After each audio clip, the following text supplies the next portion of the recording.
So good morning, everybody. This is 1 Million Cups, as I just said. We are happy to have you here.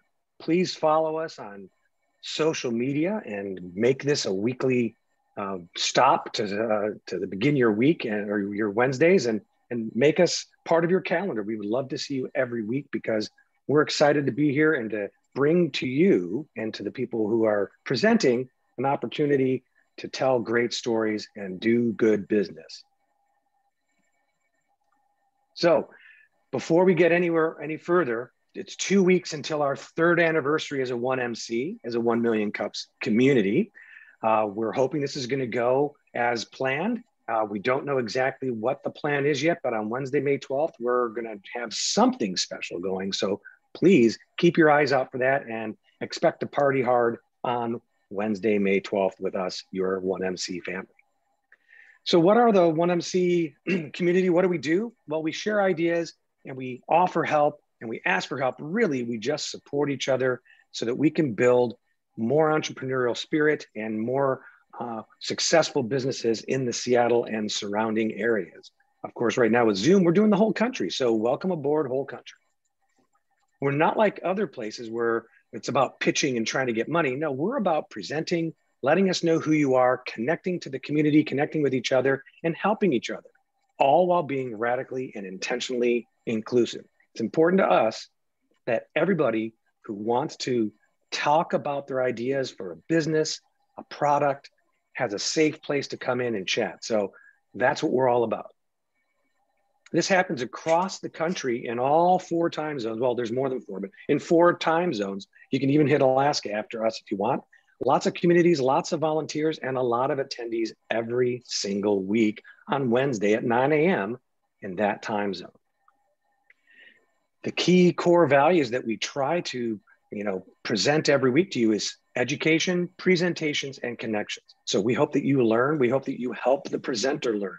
You're going to hear a presentation, and we hope that you can find a way to connect with 1 or 2 people during the day. And we try to promote that through doing some breakout rooms at the end after our presentation and question and answer session. This kind of thing happens all over the country, as we said before. And when we get together in person, which fingers crossed will happen sometime this year, we've been meeting at the Collective, and it looks kind of like this. And it's so much fun. So we can't wait to get you back there and have some in-person time together so we can really see each other's faces and body language and enjoy the experience of being humans again, social humans. We get this done, though, by having some awesome sponsors. We have the McLaughlin Method. We have the Seattle Strong. When we're in person, they give us some coffee for you at the Collective, a small studio, and Human Up. So we gotta give a shout out to those groups for making this a viable community that can really communicate well and keep going throughout all the hard times we've had. Our community right now is up to 6. Welcome, Kareem, our newest and Greensome Farms man here. We're so happy to have him, but these are the people who make this happen every week. We are so excited. If you would like to join us, please let us know. We're looking for more. We would love to have more people help out because it's a great community of volunteers also. What you're going to see today is some coffee and conversation, which we've already done, 6-minute presentation from an entrepreneur, and then 20 minutes or so of Q&A. When we do the Q&A, we're going to try to keep our questions to 1 at a time, and that way we can kind of rotate through people. So you'll be given some more direction on that in a little bit. As you're listening today and being part of this presentation, remember, limit your distractions so that you can really focus on what's going on. You can find out what's standing out for you. What do you want to know more about? What experiences do you have that you might be able to share that will help the presenter? And, try to not give us a should, but ask a question with what. Okay, so that's an important way. Don't try to promote what you would do, but ask them what they are doing and how they're doing it, and then see what they're doing and how they're doing. And boy, it's just a better question that way. So that being said, I would like to hand over presentation, the sharing ability to Evan. So I'm going to have to make him a co-host right now. I've made you a co-host, Evan. I'm going to stop sharing. And now you can hop on and take control, sir. Okay. Welcome, Evan, from where are you from again? Gear House? I'm from Seattle. Yep. So I'm right here on Capitol Hill. And hold on. I'm not shared a presentation on Zoom in a little bit. Cap Hill, that's properly Seattle. Doesn't get much more Seattle than that. Well, some people in other boroughs might argue. Okay, hold on. PowerPoint is being annoying. Let's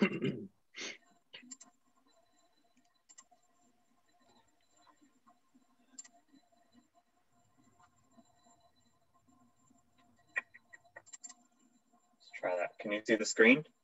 We can. Cool. So I'm Evan. I'm from Seattle. I live in Capitol Hill. Well, actually, I grew up in California, but I live in Seattle for the last 8 years now. And I kind of came to my first 1 million cups about a year and a half ago for a different business, and now I'm on to business number 2. So welcome to Gear House. I'm Evan. I'm the founder. And Gear House is really trying to make getting outside easier for everyone. So if you've ever tried to go outside for a trip, say you're new to Seattle and you wanted to pick up backpacking, or you already had backpacking gear and think the last time you took a trip, the first thing is you were probably missing some gear, and you kind of dig your gear out of the closet and you kind of say like, oh, when was the last time I used this, right? And if you have more than just backpacking gear, maybe you have a paddleboard in there or a mountain bike, skis, you kind of realize it takes up a lot of volume to store. And then you're like, well, now I need to figure out where to go. So if you're backpacking, you hop on WTA and you try and find a trip that's suitable for what you're looking for. But then you have to read through a bunch of trip reports and figure out kind of the nuts and bolts for how you're going to do this trip. And it takes several hours. If you're trying to do paddleboarding, for example, and you don't want to go on South Lake Union, then you're kind of stuck. There is no WTA. And so that's where this kind of all falls down.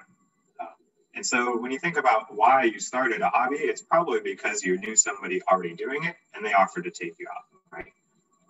And so fundamentally getting outdoors is something we probably do with friends or family. And so you want friends to do it with. So that comes to what is Gear House. And so Gear House is a few things to solve all of these problems. And maybe the most traditional thing we are is a gear library. So we have all sorts of gear. So whether that's if you're picking up a new hobby and you want to try it out before you have to buy it, we hope our service is so compelling you probably never need to buy it. But if you get really into a single hobby, you probably will buy the gear. Or if you have someone coming in from out of town, you need extra gear. Or maybe you backpack with your partner all the time and you've got Friday night, you need a 3-person tent, right? Or you want to try that different type of stove. Those are all things you can use the gear library for. We're also kind of a concierge service for getting outside. So you could spend hours on WTA, or you could come and talk to us. We'll have all the guidebooks and maps, so you don't actually have to own all those things. And we'll know kind of all the things that you wish you would have known when you're doing the trip that kind of sometimes make the trip not so good. Like, oh, I wish I knew the trail had filled up at 7 in the morning and I needed to get here at 6:30. Things like that. Where to park, where the best place for food is after, all these things. And then we're also kind of a social club. So if you already have all the gear, which is a lot of people in Seattle, then really we're a place for you to hang out and kind of revel in those things, meet people, maybe brush up on some skills, see the gear that you haven't seen yet, or bring somebody in. If you're taking somebody out snowshoeing and they've never seen an avalanche beacon and you want them to know how to use it so they can dig you out of the snow when you're the one buried, come in and you can do that before you hit the trailhead. We'll have kind of ways for you to learn all of that stuff. We want, the best part of getting outdoors is being outdoors, right? And when you think about it, you don't think about all the other logistics that you have to do. So what if we could just take care of a lot of that stuff for you? Now, we're not going to eliminate the need for that, but we want to make it as streamlined as possible. So as fast as you can kind of come in and talk to us, we can take what normally takes hours down to several minutes. And we do that with a social club and a gear library for outdoorsy folks. If you think about moving to Seattle and you want to pick up backpacking, some sort of water sport and skiing, you're looking at $4,000 worth of gear, right? you look at kind of, we'll get into pricing of what we are, but you could be a member of us for over 10 years before that would really be a bad deal for you. The first thing you think is like, well, I've already got all the gear I want, and I'm going to say probably not. So this is a list of all the gear that we carry, and I would almost guarantee that there's something on here that you want to do, but you don't own the gear for. And the reason I know that is because a lot of this gear comes from requests from users, right? So for example, I did not think of puppy dog life jackets, but somebody got a puppy, they're like, I'm going to own a life jacket while it's a puppy. Who knows if my dog will even put a life jacket on, things like that. So this is not an exhaustive list of all the gear we will carry. If there's something you need and we don't have, like, talk to us, because we specialize in kind of making it so you don't have to own all this gear, and we can kind of share that with people. The other thing is you're like, well, I can rent stuff. I was like, well, I bet you can't rent probably 80% of this gear. And that renting is kind of a pain. So you have to fill out a form, you have to get sized, you have to come in. So we have all that stuff done online. We know what size you need. We know one form and you're done. So really, as fast as you can drive to a storage container, you could walk out with gear. That all leads to like, what is this going to cost me? And so we have kind of two levels of service that we're having right now. One is a community member. So that gets you a small amount of gear storage, all the trip planning and trip planning resources, any gear maintenance tools that we have. So if we have bike stands, anything like that, and events, that's $10 a month. And then if you want gear, then that's $25 a month. So you can really think of, put that in your head however you want. We're getting some pushback on memberships. And so the other way we're thinking of pushing this is $75 for a single month. So you can kind of try it out, see if you actually use it. We're very confident that we will get you outside more often and there's stuff for you to use. So we want to give you that option. And then if you're going to buy one piece of gear this year, then Gear House is a better deal, right? So for $300 a year, it's roughly the cost of one piece of outdoorsy piece of equipment. You could have access to all of the gear. Things that we're looking for help with for 1 million cups is kind of how can we jumpstart this and how can we get confidence in people when we don't actually have a physical location. The leases, it's like very tough to find a lease for an affordable rate without really going out on a limb. It takes most of the money we have for the business if we were to do it. Kind of where can we find initial people to do this and how do we reach them? Is that experts already, or is that people like that have just moved to Seattle or people that are just trying to get into a hobby? And any ideas that you have for kind of subscription membership alternative ideas and any pricing feedback. Something I left out of the pricing is it's one price, use as much as you want. We really like that simplified model so you don't have to kind of nickel and dime your way through it. And then the second piece is that there's a lot of discounts we have for community participation. So if you take somebody out that hasn't done something before, we have membership credit for that. If you have gear that you're no longer using, we have membership credit for that. So there's lots of ways to even reduce the cost even further, all incentivizing you to get outside. You can follow us along on Instagram. We're just getting started, so we actually are a little bit behind on that. You can email me, and there's our website. That's what I've got. Woo! Yeah.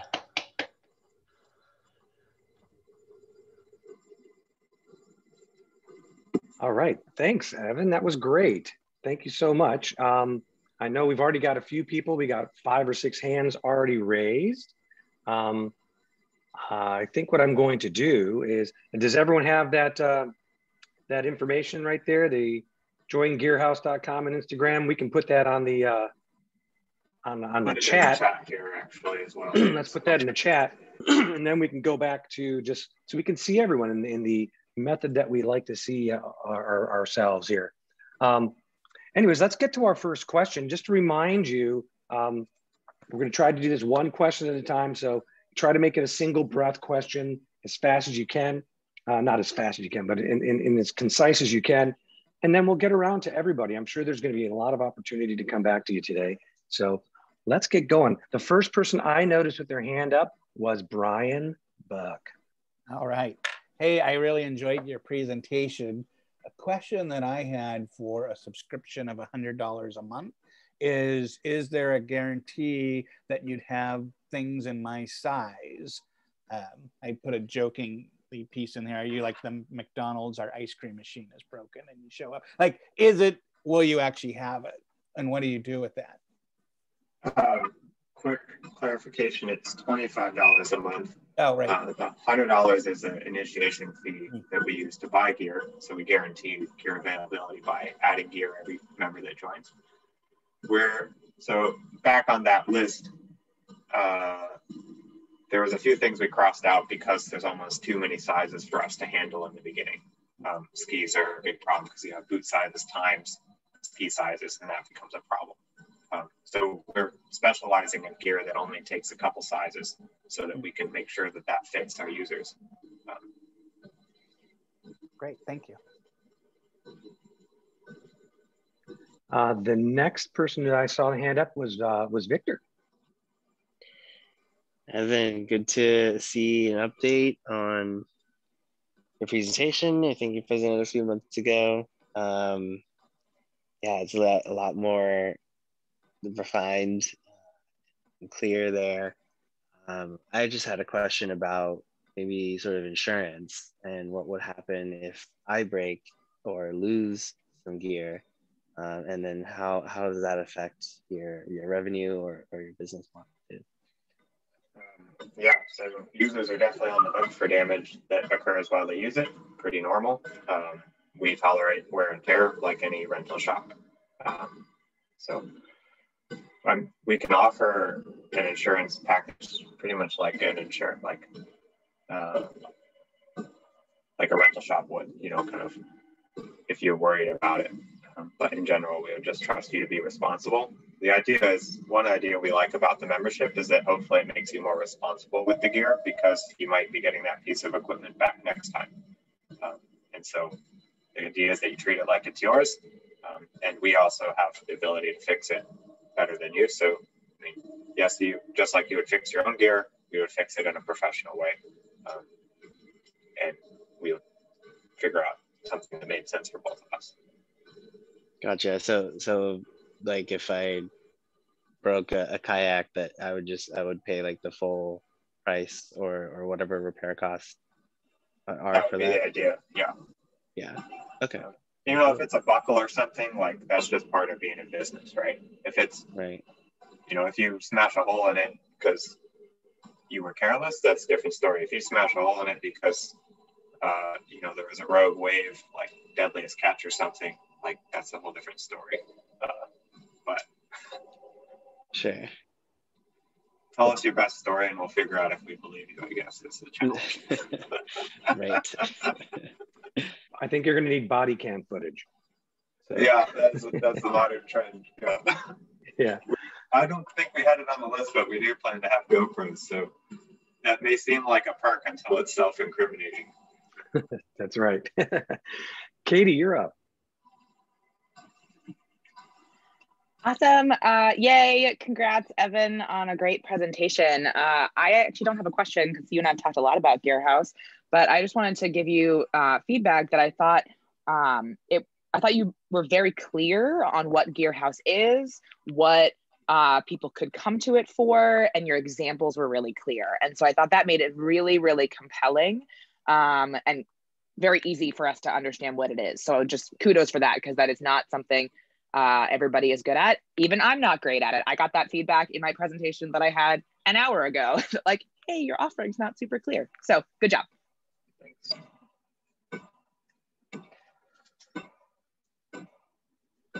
Awesome. And our next contestant today is Stephanie. Oh, contestant. Do I win something? So wonderful presentation. I love the idea. I've done hiking. I did a whole cross-country road trip even before in college and took everything with us. And that was like a whole thing. And that's something I do very often. So I get it. Like I keep looking at backpacks and it's $150, $200 for a backpack for women. And it's like, wow, I'm going to use that once every 5 years when I actually can get out of the office to do that. So I love the concept. What I am curious about from a strategy standpoint since this is just what I look at whenever I look at companies, because my background is marketing, is that before I saw joingearhouse.com, I tried looking up the Gear House because I was curious what community you've had, what kind of, overall presence do you have. It's really hard to find you in terms of, there's a lot of other names that have thegearhouse.com. There's a couple other different social sharing sites. So I'm curious, what strategy are you looking at with your team in terms of trying to get more on social community as well as brand equity on search? Yeah, we haven't played the content game very much. So we're just getting started. We haven't even, yeah, that's one aspect in which the name is not ideal, for sure. So we haven't, the people we looked at didn't seem to have super strong presences. So we just figured that over time we will overcome that with volume, but we're new, so Google maybe hasn't picked up on us a little bit, and we haven't done enough volume to really make that possible. I got lucky with my last business in that the name was super unique, and so in the beginning, Japan popped up because it was a Japanese word, but as people kind of searched from the US, it became so. I guess we don't have a good answer for you. It's something we have not yet figured out how to differentiate ourselves when people search for it. Well, I like the concept enough. I'd love to talk to you after at a one-on-one to kind of give some examples, since that would be great. We'd love my background company does SEO and website stuff and everything. And I just, nothing from like pitching or anything, just I'd love to talk about it, just because I think you have such a great idea that there's so much social that you could do brand equity wise to gain like an overall community, that I think you probably, just because a lot of these businesses go the same direction, like Facebook and Instagram, there's so many places like Reddit where people are like looking in forums like, hey, do you have a new concept? Do you have a new idea in terms of doing this? Has anyone got outside because of the pandemic? I think there's a lot of different social strategy you could go for. And then don't worry about in terms of like search if there's other name, as long as you have a solid foundation with social and building that brand equity, I think you'll do great, especially if you have a community who are doing a subscription-based model. So that's the end of my question. And I think a little bit more, what we were going to start doing is content marketing on tips for things like how do you lighten your backpack, right? And like, I haven't seen a lot of that stuff out there. It's like, have you tried a lightweight, backpack's number one? Have you tried a quilt? There's all these kind of tips and tricks. I'm actually going on vacation, traveling next week, in which I plan to fill out some of that stuff. I think I haven't even toggled the buttons on our website to even like get indexed by Google. So we haven't done the basics even. But that's a good point. It's definitely on our to-do list.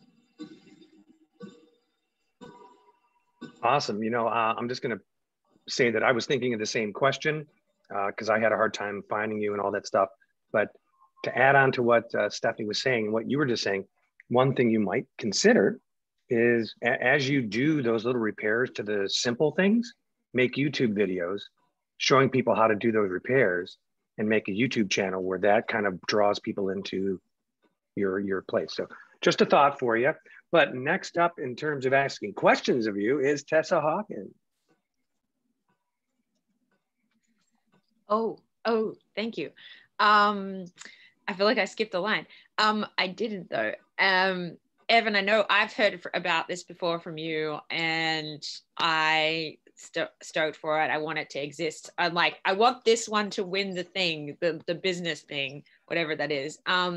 So I think one of the things that, like, the idea is on point and simple. You're in a stellar place to do it. And what you were asking of us earlier was like, where do I find these people? And I think that is the biggest challenge right now for like a lot of these ideas that we see, the world. That's why like marketing, like content marketing is so important, because it builds trust. And I think like what I see the potential for this is kind of what you've already seen, like you've mentioned yourself, which is like having a membership community, having credits for like rewarding people for like engaging in the community, engaging in like using the gear is just the anchor point for something that's going to be the money, which is people's buy into you, Gear House, as a place for their gear, where they start a new hobby, where they feel like they have support for their outdoor activities, etc.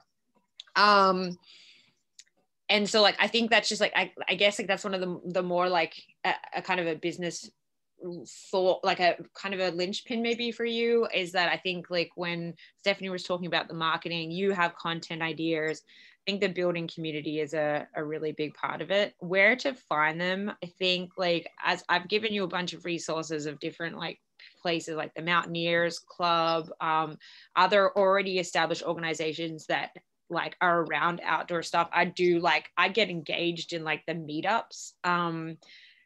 There's a lot of like outdoor get together meetup people, and like literally one just posted, like, I'm not joking, for less than, for like in under, so it was like 5 days before the event, they just posted, hey, we're gonna go climb this mountain over here from like 6 p.m. till 10 p.m. You need micro spikes and crampons and blah, blah, blah. And I was like, that sounds like fun, but where the fuck am I going to get all that stuff? And that would just that's literally your use case right there, being like, I'm covered. Like, just hit up Gear House. They'll have my stuff. It's all good.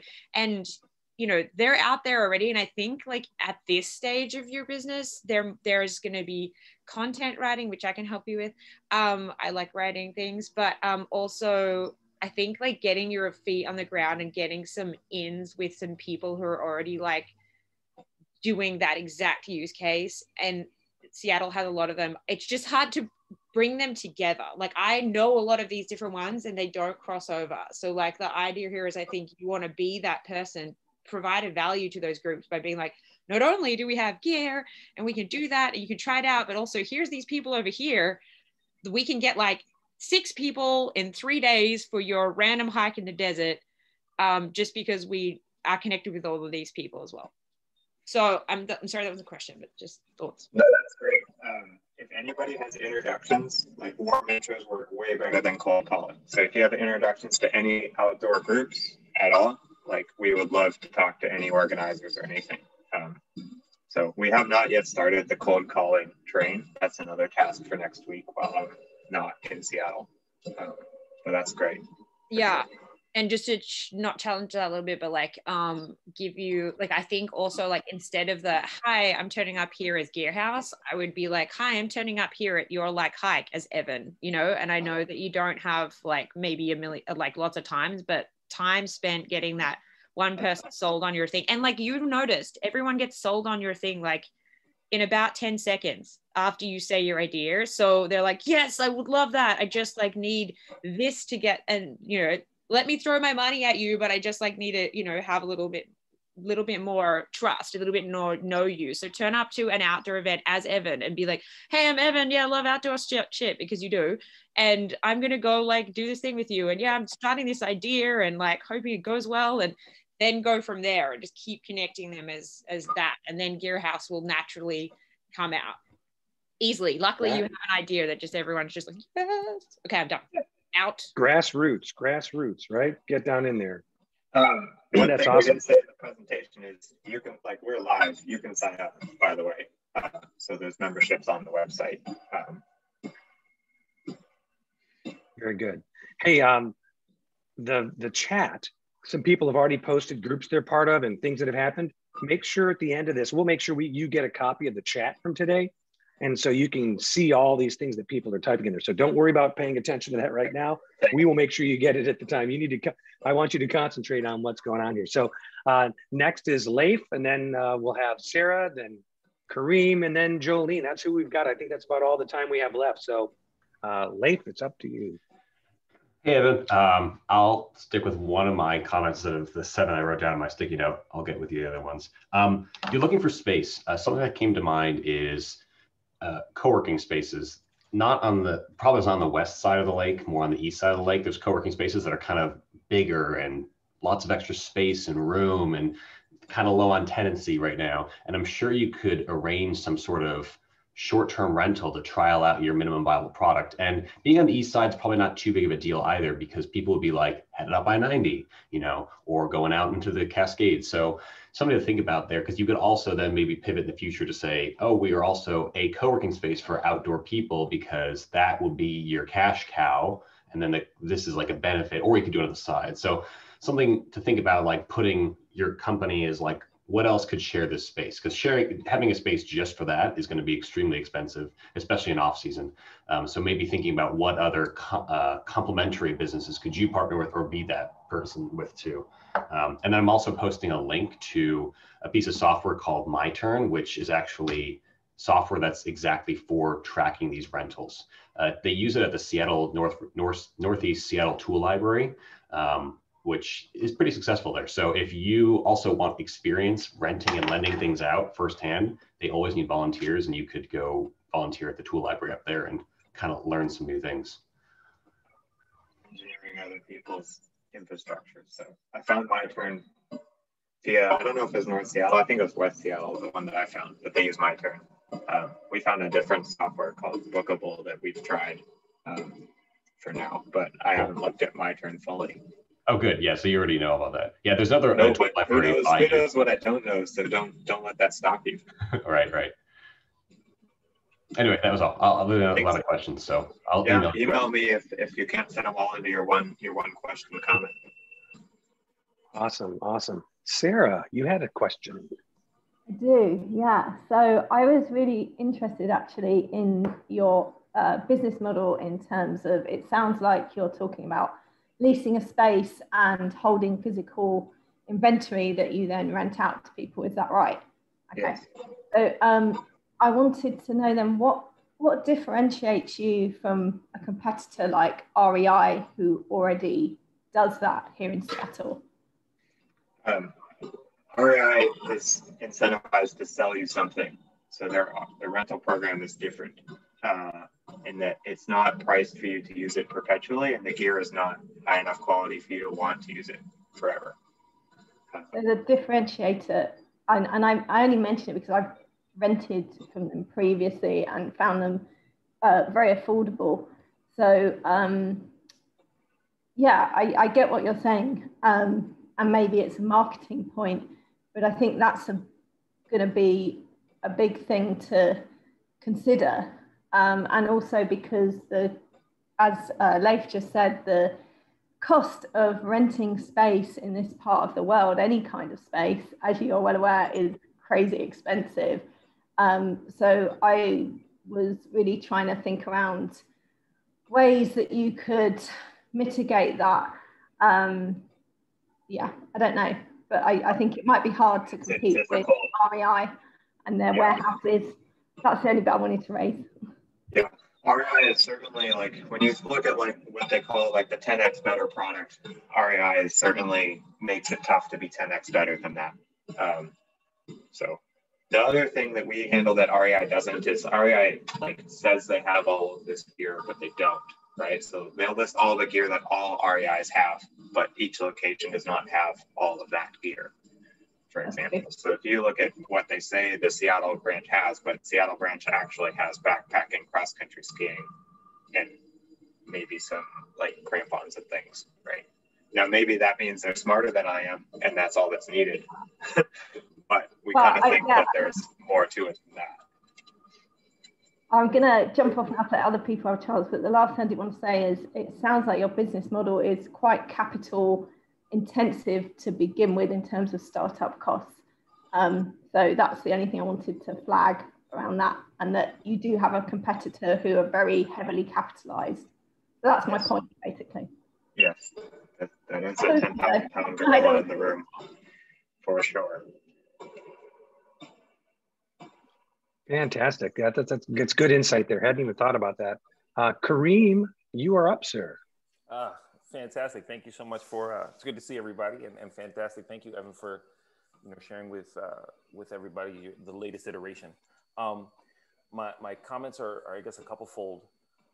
One, to directly address your question in terms of initial users. I'm going to put forward something for your consideration. As we've discussed it, Gear House appears to be somewhat of a lending library, kind of a community-focused lending library for outdoor gear. Another model that directly addresses kind of startup costs and initial users would be almost an Airbnb model. Specifically, like, let's say I have a kayak, right? I have a kayak, I don't use it. But what if I was able to monetize that at a small kind of rate, right? Gear House would take on the responsibility for cleaning it and connecting it to the customers that need it. I would maintain ownership. I would get a little bit of rental income from it, and that might be a way to prove out an MVP or build community, right, around this offering. That would be sort of really cost effective. We can hear it. One of the core pitches of Gear House is that you have access to goods without the price of buying it fresh, right? REI is in the space, and they're saying you can buy it, and here's an opportunity to rent it. Something that's not in the space is a digitally facilitated connection community, sort of a peer-to-peer lending Airbnb-ish thing for your consideration. It might be an opportunity to see whether or not people want it at the rates that could make sense without investing in an entire library of gear and all of the intricacies that go with that. Also, that would allow you to, in the very early beginnings, forego a full-blown lease, right? Like you could have a van and deliver, or have a truck and deliver, right? And sort of make it a little bit lighter weight. So yeah, we did that exactly. So we have a van, and we do mobile kind of events, and that's kind of where the $10 community member is kind of in that peer-to-peer rental. Like, the gear is basically whatever we have extra of, rather than a guaranteed suite. And then the last piece, in terms of new customers or find these people, there are also parenting groups. One of the places that we came up against, as my kids have sort of, were started small and getting older, right? I need fresher gear, right? Like, so the things that would survive for me as an individual out there, now I need more.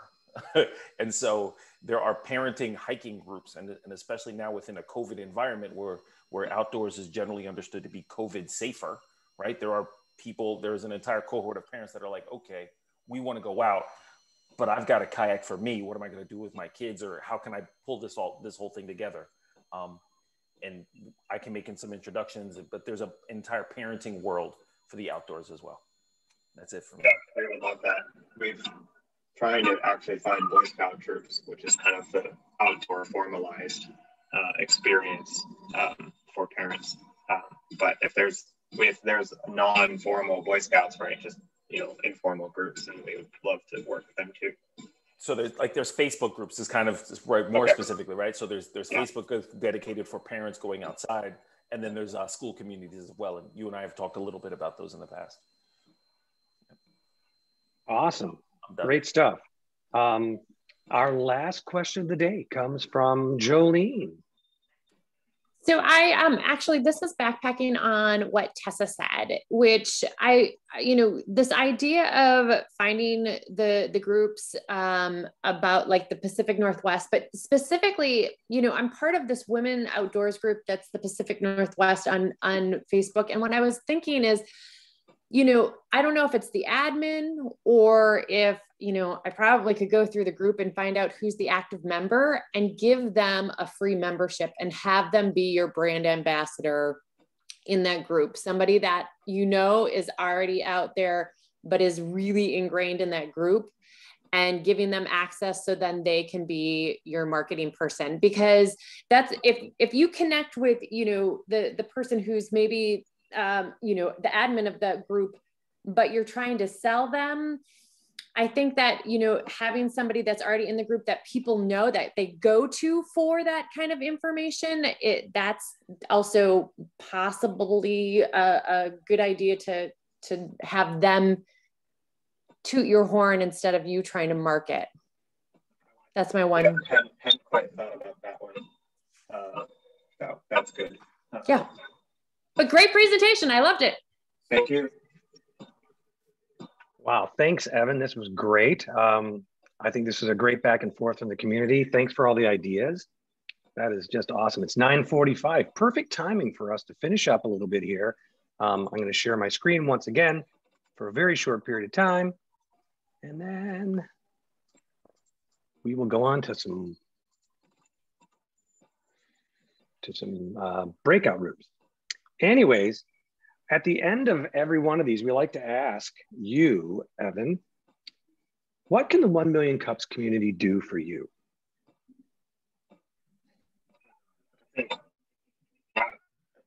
Everyone comes on and says spreading the word, which is true. But if you know some like warm introductions to people that would be interested at any level, whether that's community leaders to just a single person that wants to sign up, like we'd love to just talk to people. That would be great. Awesome. And just remember, everyone who's here today, as you start thinking about this, it percolates in your brain. If you come up with something, a thought, an idea, just something about the presentation you want to share, you can help support him, Evan, by contacting him through the email that's in the chat. And if you want to get that chat and download it yourself, at your little name, there should be an ability during the chat section here to hit the 3 little dots and save the chat for your own future. So keep that in mind. In addition to asking that question, what can the 1 Million Cups community do for Evan? We want to remind you once again, we're going to have some kind of anniversary thing in May 12th. We're looking forward to that. Yay, 3 years old. But in case you wanted to present, please feel free to get in touch with us. This is for anyone who's interested in just a new idea.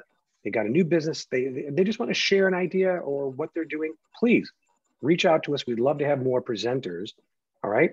And if you'd like to get involved, we still are looking for we would love to have a full team of organizers so that we can bring the best 1MC experience to all of our community. We're going to go into breakout rooms, but I just want to remind you that one thing we like to ask at the end, we'd like to ask, what can you do for the 1 Million Cups community? And that is simple. Come back every week when you've got time at 9 o'clock on a Wednesday. Please come in. We appreciate you every time you show up. So we just love having you here. And just as importantly, bring a friend one time. Let someone else know how awesome this community is, and let's grow this so that we're just a big supportive awesomeness. But at this point, we're going to go into some breakout rooms. We're going to go till about 10:15, because then we've got some meeting stuff to go to and use this channel. So folks, at this point, stay on. I'm going to, Leif, did you set it up or am I setting it up? You have to set it up because I'm not the co-host. Aha, okay. So I need to go into this. But I can entertain everybody while you do that. Please do, please do. I'm going to go to the participants. I'm just kidding, I can't do that. You can't do that. You can't, you're not entertaining? No. I'm trying to find where the chat's still going. I like it. Yeah, chat. Whoop, whoop, whoop. My thing is not letting me get to. Good question. You don't have to. They don't have to be from the USA. They could be from any part of the world. Usually, Earth people is what we stick with.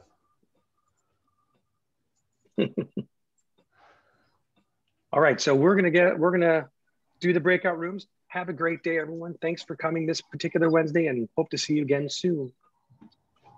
Bye. Bye.